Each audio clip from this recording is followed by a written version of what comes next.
A community comes together to try and stop violence after a weekend shooting at a Palmetto youth center. Investigators say a group of youngsters opened fire on innocent victims during a crowded football practice. And now those leading the investigation are trying to do what they can to stop it from happening again. SNN local news reporter Rob Wells has the story. The Palmetto Youth Center reopened Monday after a weekend shooting near a football practice. On Saturday, a group of youngsters pulled up in front of the center and opened fire on two spectators in the parking lot. Police say they were already on site, providing security for the center.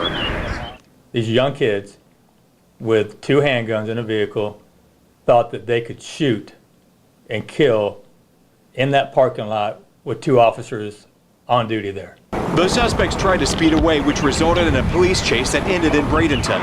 23-year-old Darian Lazier, along with the 15 and 17-year-old, were taken into custody. Each now behind bars, charged with attempted murder. Where's his family? How did he, at 15 years of age, become a violent criminal? And that's unfortunately something that I can't answer. Investigators say the shooters were in a dispute with their targets, but they aren't sure why. Now Palmetto Youth Center leaders are taking a closer look at security procedures. We're going to monitor the parking lot more.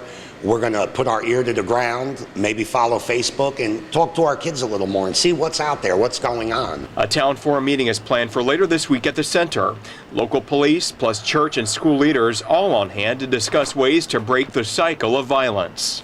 Youth Center officials are glad that nobody was ever injured in Saturday's shooting incident. They say now more than ever, though, they just wish that they could have reached out to those responsible before the tragedy ever happened. I wish that I had an opportunity with these young men 5, 6, whatever years ago back, and maybe I could have made an impact on them. In Palmetto, Rob Wells, SNN Local News. Now, this is the second recent youth center shooting in Manatee County. Last month, a father was shot to death at a youth football game at the Dream Center. No arrest yet in that case.